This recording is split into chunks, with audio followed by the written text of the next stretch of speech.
You're listening to Rock at Night. Are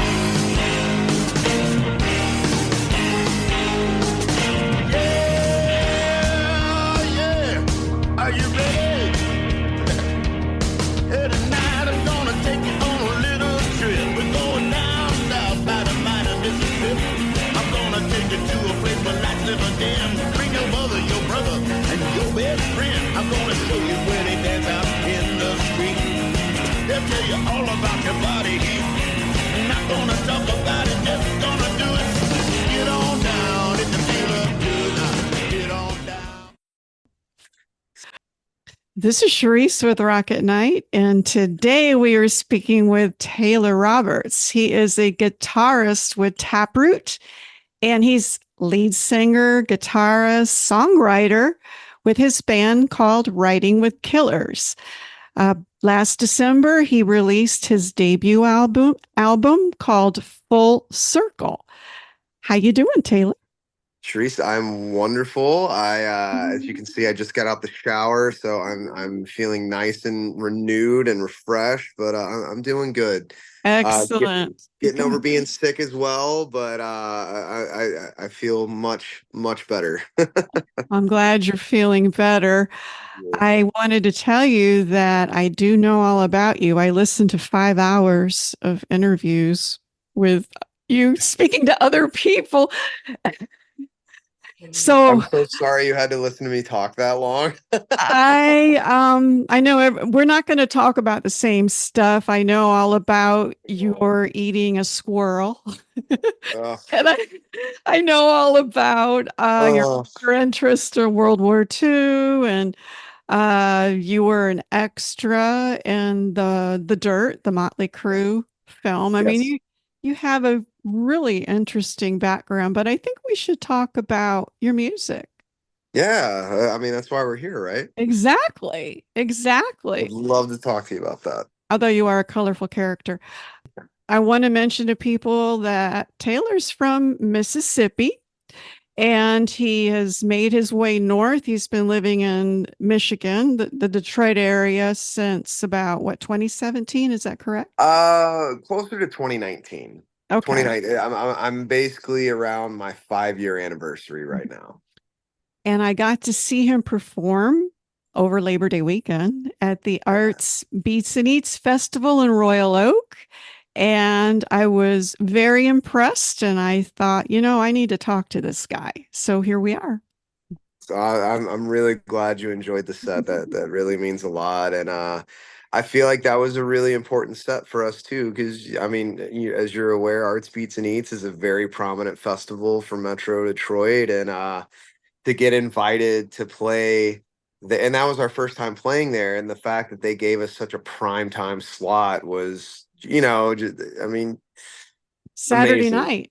night. Saturday night, 8 Yeah. o'clock, perfect time. It was perfect, like I'm very appreciative to Jamie and Paulie and everybody over there that made that happen. That was that meant a lot, because that was a very, very good time slot to get.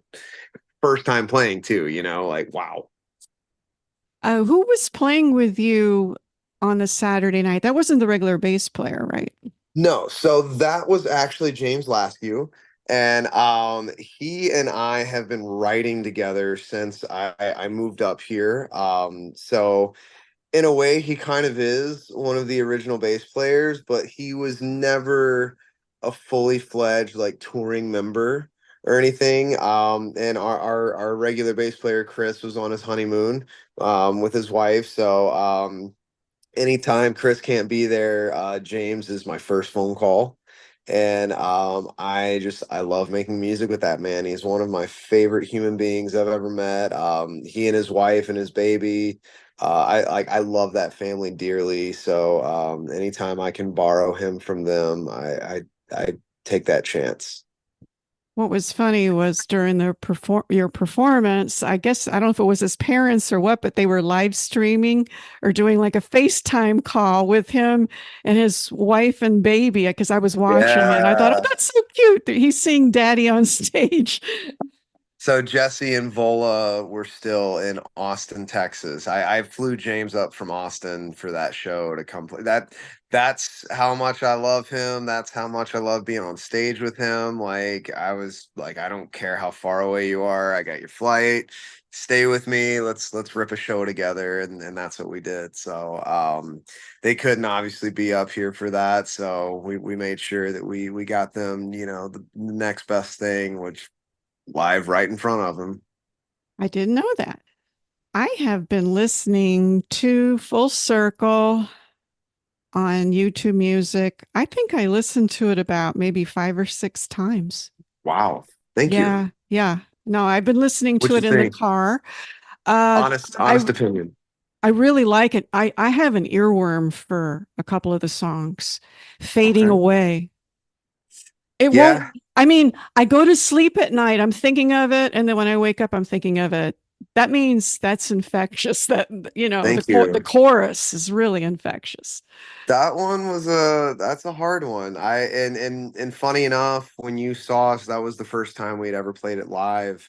And I got choked up on the second verse of that song. Like I don't know if you heard my voice break a couple times, but that one's about my grandmother and her struggle with dementia. And um the first real tour I ever got to go on was in 2013, weirdly enough, opening for Taproot. And I remember, and I call her Mimi. Her name's Margaret Roberts. But I remember Mimi called me and she was like, "Don't go." And I was like, "Oh, it's not a big deal." I was like, "I'll be back in like 3 weeks. Like, this is gonna be fun. We'll talk every day." And we were talking every day on the road. And then in the middle of that tour, the phone call stopped, and I was like, "Oh, that's weird," And I've always had a very, very strong connection to my grandmother, and towards the end of the tour, I kept calling the house, and I finally got my grandpa, and he's like, "Oh, she's in the hospital," and I was like, "What? What do you mean she's in the hospital?" And I guess there was a brain aneurysm and she fell. And then when I got home from tour, that's when the dementias started setting in. And it was never the same after that. And, that had always really weighed heavy on my mind. And when Dave and I, started, getting with Matt LaPlante to record, Matt brought up a conversation that he and I had had years prior. And this is how I knew that Matt actually cared about me. He was like, "Dude, you used to talk about your grandmother's dementia, and I've been waiting to write this song with you." And he initially, he kickstarted that idea, or reignited that idea, because I was recording with my old band and I had this idea about writing about it, but it got shot down by my old singer. So when he brought it back up, I was like, "Oh my God, we have to dive into this." And it's a very emotional song to write, record, and perform, because it's about my favorite woman in the world, and she's not who she was at all. And those conversations that we have, they last 30, 45 seconds, and we just go round and round. But it doesn't bother me to do that because I love my grandma and I want to talk to her. So that was the way that I knew how to really get that out of my head and heart was to put it into a song, and that's how Don't Fade Away just kind of came to be. You put your heart into writing the song and also performing it when I saw you perform it.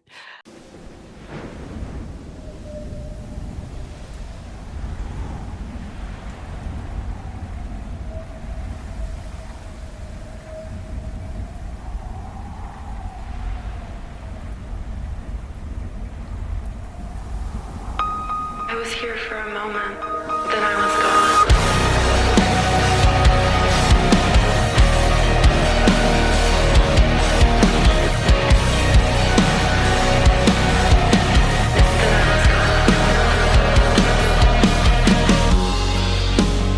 I saw you change, just a ghost inside a shell.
Then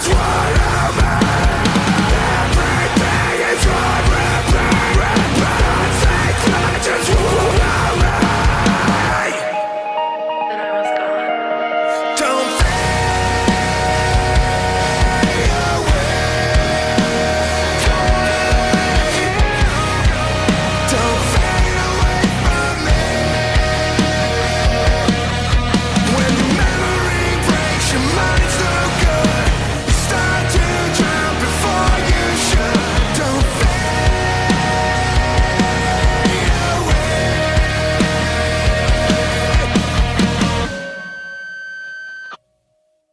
I was really shocked when I heard that you just started to sing. I thought for sure that you had been a singer for years. I mean, I know you're a guitar player, but you sing really well.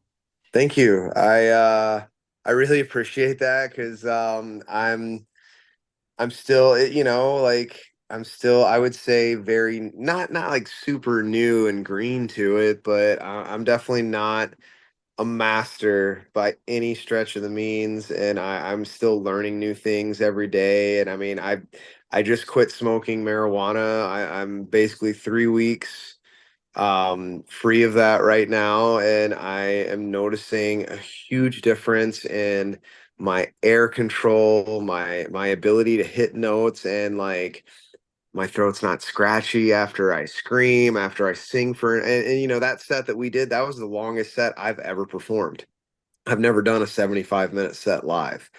And the fact that I was able to make it through it, and I wasn't hoarse, and I was able to hold a conversation with you and with other people that I was meeting. And then that night I was like, oh my God, my voice is still here. Like it's been really cool, going down this journey of becoming a vocalist and learning to sing and play guitar at the same time, because that's a big challenge. And I got to a point of where it's like, well, I like singing, I like being on stage, and I like my guitar more than I like smoking weed. So that's kind of where we're at now. So thank you that means a lot. Like it really does, because when you start singing and you start hearing your voice like for the first time on record with all the harmonies and the leads and stuff, it's like, oh, like it's cringy sometimes because You sounded great live. I mean, thank you. like I said, I've been listening to the recorded stuff. Live, you have kind of a nice, almost gritty, like a little raspiness to it. But when I hear the recording, it's not there. And I like that. I like, um, one of my favorite singers is Paul Rogers, Okay. Bad Company. Yeah, yeah. And the albums do not do him justice at all. It sounds too smooth and engineered, but when I hear him sing live, my God, it's like he's from another planet. It has this kind of texture, raspiness, and your live sounds really good. Thank you. Because I'm Yeah. very self-conscious about that. No, and I always wonder when you guys do all the screams and stuff, how do you not be hoarse? I mean, if I talk too much, like stay up late, I have a sore throat. Do you suck lozenges or drink tea or what do you do? So, what I have been doing is, I've basically been, really laser focusing on, my nutrition even more so. Like I try not to drink a lot of coffee too much these days. And that's one of the things I'm also kind of kicking. And I'm trying to make that more of like a once a week or twice a week kind of a treat. Like, all right, you had a good day, you had a good week, get a Mhm. cup of coffee from your favorite spot. But I drink a lot of green tea with Manuka honey, and that is a From New product from Zealand? New Is that from Zealand. New Yes. Zealand, Australia? Yeah. Yes. I'm a honey And freak. my I God, know all and about it's honey. like Yeah. it's like $80 for like this Yeah. tiny little thing, but my Go to God, like Costco. Go to but but Costco. but like I can tell the difference versus like the quote unquote local raw honey that you get, from the grocery store. Like there is a difference, and I'm doing the plus 26 whatever, because once you get past like plus 20, there's different grades of Manuka honey, and you start to get into the medical grade version of that. And I've been using that to kind of rehab my vocal cords, to get rid of all the smoke that's been kind of sitting there the last couple of years in the film that it's created. I've been more active in doing daily vocal exercises and warm-ups, and I drink a lot of water before I go on stage, while I'm on stage, after I'm done. I try to do vocal cool downs. Like I've really gotten serious about my vocal health because I want longevity in this business. And I've found that by taking proper care of my voice and eating proper things that don't inhibit what I can do whenever I do have to scream, it doesn't it doesn't shred my vocal cords anymore the way that it used to. So yeah, I do a lot of tea and honey, a lot of water. I don't do sodas. And if my voice is feeling a little scratchy, I might do a hottie toddy, with some honey whiskey. And I don't like to drink a lot, period. But like I don't really drink before stage. And if I do, like I said, it's that little shot of whiskey with hot tea and ginger, and that's about it. Now I want to go have a hot toddy after mentioning Right. all that. Right. I'm a honey freak and a ginger freak, so two things I like. Now I want to talk more about your music. Novelty. I love that song. And I Thank you. notice the engineering of it, they use strings. Yes. It really sounds full and kind of melancholy and sad even. So what's wild about that is one of my best friends in the world, George Mason. And funny enough, George and I were at the same music store that I literally took guitar lessons at, grew up in, ended up working at. George taught violin there. He would work there occasionally. And we started working together, I'd say probably almost 10 years back. We did a song together, and he and I like literally sat in his studio for days and just composed together, and I had the best time with him. And then when we started writing Novelty, I basically went through a little bit of a heartbreak, and it was like this weird love triangle thing that happened, but I was like this plaything for this other party. I don't need to name names or anything like that. It does nobody any good. But I'll never forget feeling that way. It's like, oh, well, you're not actually into me. I'm just a plaything while you're doing this other thing over here. And that song kind of materialized. We ended up rewriting all the lyrics. Matt was like, this is great, but you need to rewrite the words. We need to make it more poetic. And so we did. And it was originally just going to be an acoustic song because it was just that good. We were that in love with it. And then I had shown it to some friends of mine at 97.9 CPR, Scott Fox and Kenny Vest, and they're like, you need to make this into a big rock song. And I was like, all right, well, we need some violins, so I'm going to call George. And I sent George just the acoustic, but he never heard the big rock drums. He never heard the big rock guitars or the bass or anything. And when I sent him the song, he called me and he was like, this is a really good song. And it's kind of funny you sent me this because I'm in the middle of a divorce.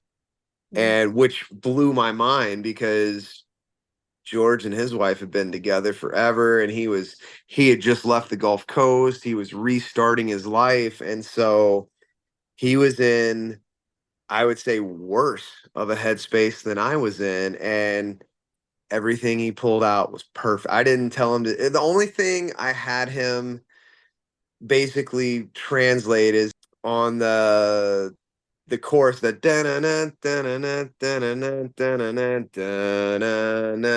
I had written that as a guitar part, but I was like, follow this and then add layers to it. But the rest of it, that's all George. And that's his sadness coming through mixed with mine. It's melancholy, and I love the fact that it's acoustic. I think it's the only song that you have acoustic guitar, right? Yeah. In it. And I like that because it's a ballad, and we all have been in that position where we feel used or taken for granted or whatever. And I think it will hit people that haven't heard it. It will hit a chord with a lot of people.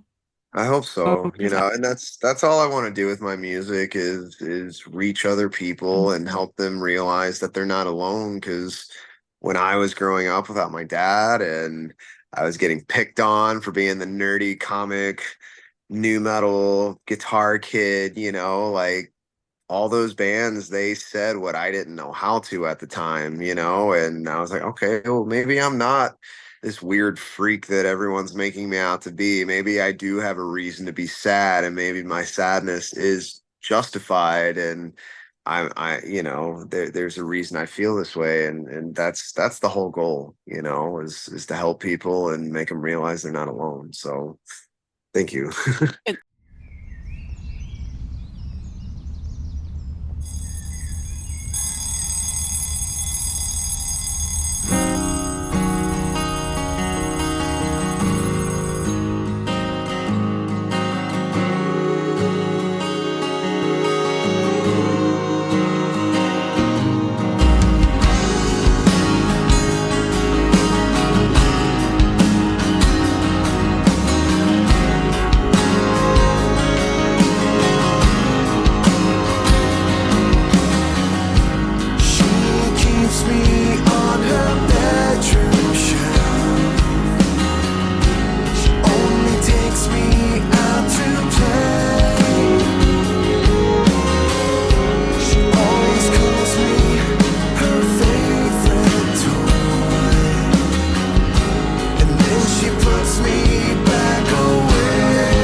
Another song that I really like that starts off really staccato, I almost could dance to it, and the drums are great, is What Comes Next.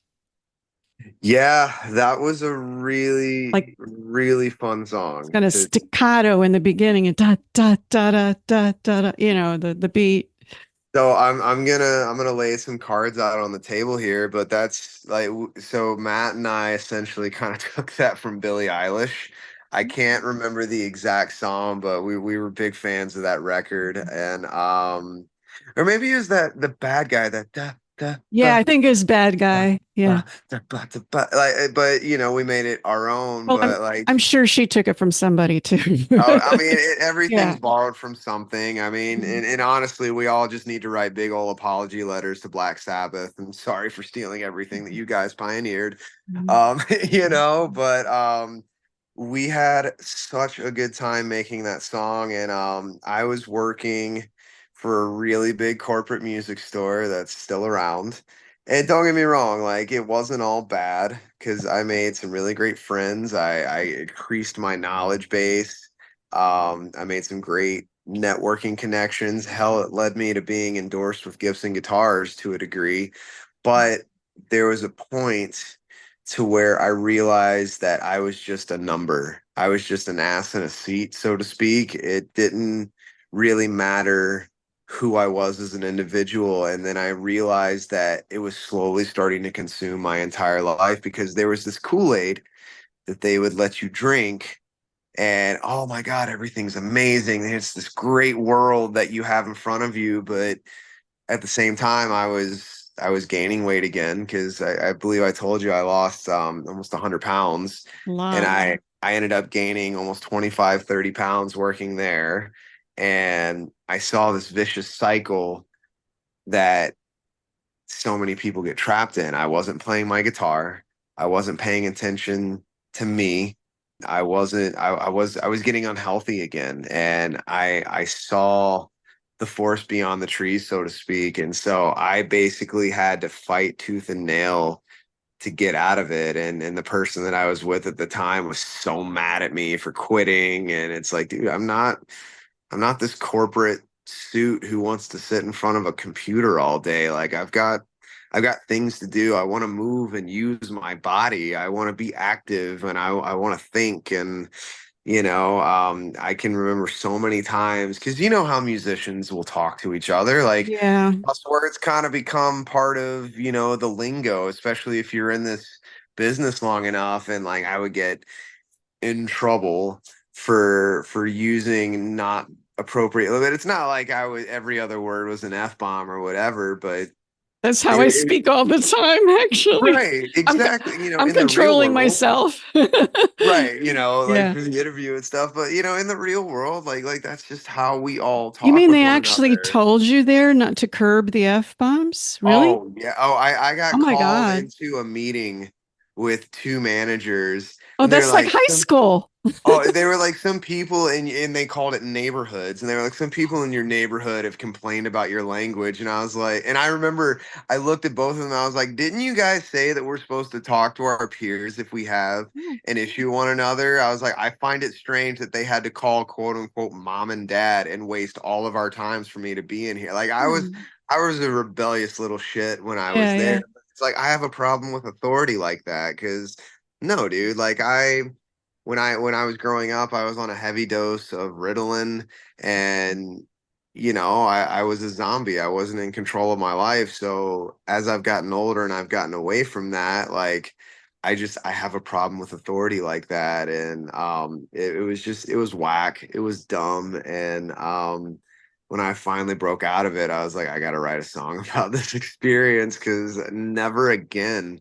Because I felt me slipping away from myself again, and it terrified me. Terrified me.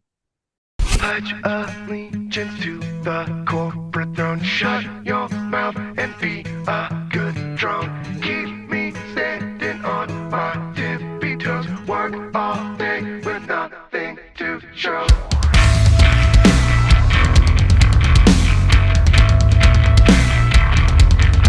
Train me well, dress me up. Here's the script. A good boy won't speak up. This is great. This is fine. This is fate until I step out of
I'm thinking about the F bomb. I mean, everything you hear on TV, music, it's just a word. It's just a way of venting, Well, expressing, you know.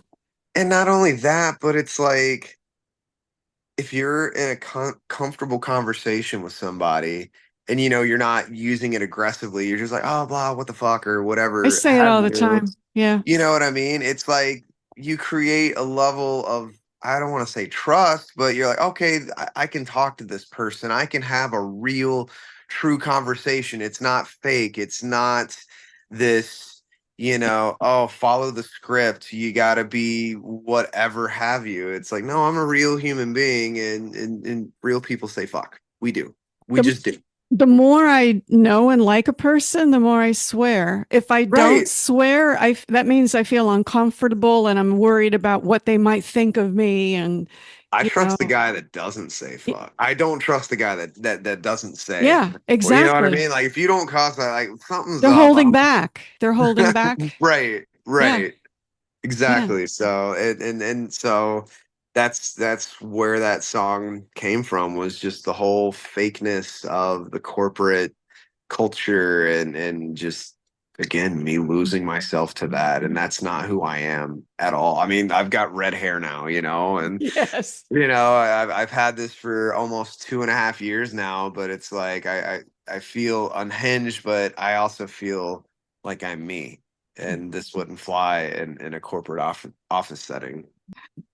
I wanted to talk to you more about, well, I was going to ask you, since I know you did work for that corporate place, I've bought equipment from that particular, quite a lot of equipment from I that. still do, man. One of my Yeah. The best friends prices still are works good. there, and Yeah. he still hooks me up, and plus, it's good to. I've bought my Zoom recorder, amplifiers, just a bunch of equipment. And I wanted to ask you, I discovered the iRig 2. Yeah. And what, as a professional, do professionals actually use that or do you use just effects pedals? I mean, like it's the iRig is one of those things, like if you're on the go and you can't have a little practice amp or something like that, it's a small means of getting your rehearsal in without having a little mini amp. I basically I don't really use one, but I use my DAW and my interface to rehearse at the house. Like I've got the Universal Audio Apollo X4, and that's what I use but I'm also demoing and stuff as well. So I just kind of, that's my practice amp, is my recording setup.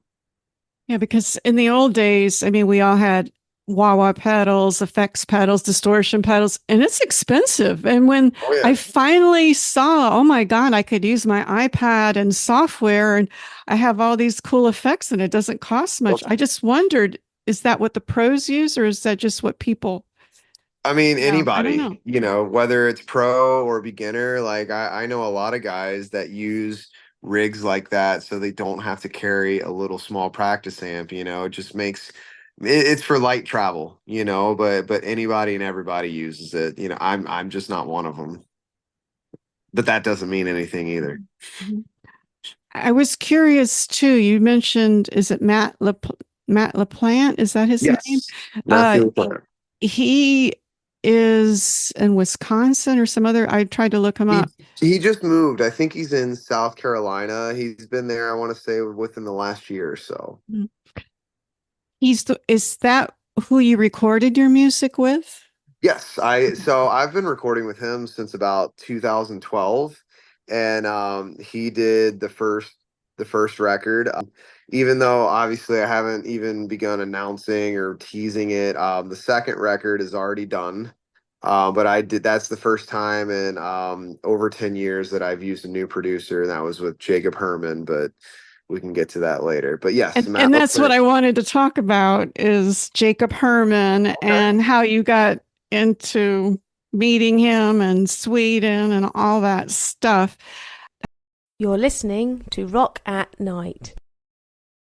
The introductory song, Get On Down, is from blues artist Billy Bass Alford. Look for his music at ReverbNation.com. To be continued, look for part 2 of our interview with Taylor Roberts of Writing with Killers